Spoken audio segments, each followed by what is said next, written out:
Hey everyone, welcome to today's video. Welcome to the Video Game Fight School channel. Today, I'm going to be talking about the value proposition, whether or not people should even bother purchasing a PlayStation 5. And this is going to be from my perspective. I'm going to be talking about why I think my PlayStation 5 purchase is most likely going to be delayed compared to, say if there was something else I wanted to gain access to. And I will give a few reasons, and I think many players will find themselves in this boat. So if you already have a PlayStation 4 and maybe you don't have the resources right now to get a PlayStation 5, I think you're in a very good spot. And there are many reasons as that. I have a PlayStation 4 Pro. In fact, this is my third PlayStation unit that I've owned. I've had one break on me, and I traded my main PlayStation 4 to get that PlayStation 4 Pro that broke, and then I eventually got another. Thankfully, I had warranty on the second one. I also do have a gaming PC, which then sets me up for those releases that are coming up on Xbox and are coming up on the PC platform that I'm also able to leverage. And seeing that this is the newest rollout of the PlayStation 5, it seems that many of the game developers that are bringing out these next games that are coming in the next few months, in some cases next year, it's apparent, not that it seems, that they actually are not going to miss out on the install base that is already available in the PlayStation 4 and Xbox One, ecosystems. So think about this. About 100 million copies or 100 million units of the PlayStation 4 was sold. Does that make sense? Let me say that again. 100 million units of the PlayStation console was sold. So if you think about this amount, it's actually 110 million units.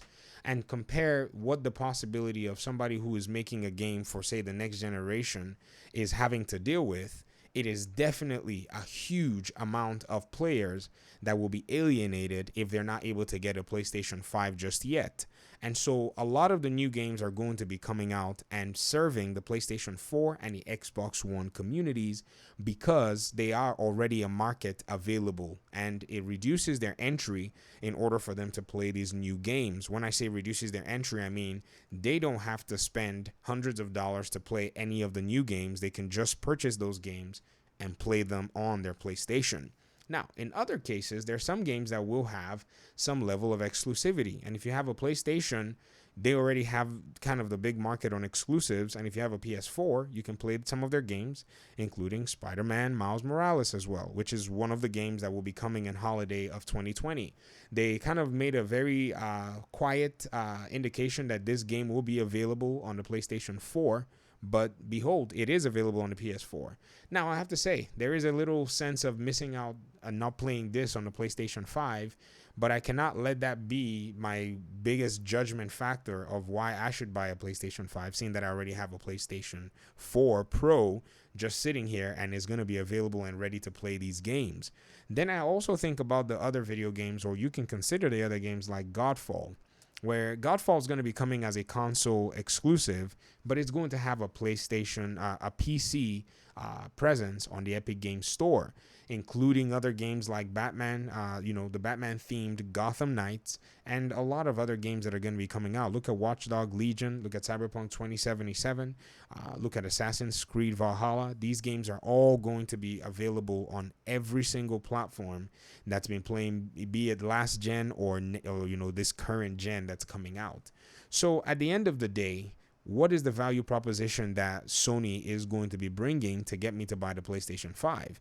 And the answer is that value proposition has not yet been realized. And I think that value proposition is going to start getting into play much more in about a few years. And when I say a few years, I'm talking perhaps 1 or 2 years, where you have games like perhaps God of War Ragnarok that might be a PS5 exclusive.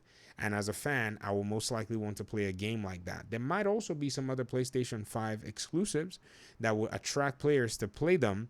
But when it comes to third-party developers, I think many of them are most likely going to have to accommodate the PlayStation 4 and even the Xbox One communities. And when I say accommodate, it's going to the aspect of the PlayStation 5 and the Xbox Series X have stronger hardware, have much more advanced technology in them, and it's easier for games to run at better performance and better quality on them. For them to then scale those games to work on the PlayStation 4 hardware, which is much older and less powerful, they'll have to do the accommodating. But the accommodating is a money maker. And so living out, all those units of PlayStation 4s is not something a lot of, companies have the luxury of doing, because of the 110 million PlayStation 4 consoles that were sold, if any developer can even snag 10 million of that, of that population or of that player base, including the whatever the population they're going to be getting from even PlayStation 5 and then PC, they have automatically sold a AAA best-selling game. Because selling 10 million copies of your game these days is kind of very challenging. You have to really do your homework and be able to deliver that game to the community that needs it. So what we're going to see is a race to actually develop good and very, very well placed games, rather than a race of which console is going to be providing you the exclusives or winning the console war. I don't think we can talk about the console war just yet. There really isn't much offering going on except just for, previews and trailers and promises to come, because even a lot of the games that were advertised at the PlayStation event, many of them seem like they're going to have some kind of a second party platform as well. If you look at the Hogwarts Legends game, that game is a Warner Brothers game. There's no way Warner Brothers is going to make that game only for, the PlayStation. They're going to make it for PC and Xbox as well.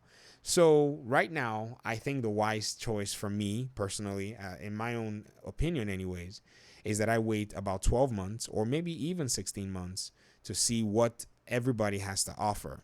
And, on waiting, I'll be able to make a better decision. And stylishly, I'm also trying to wait to see if there's going to be a PlayStation 5 Pro before any of the PS5 exclusives start to, make some headway.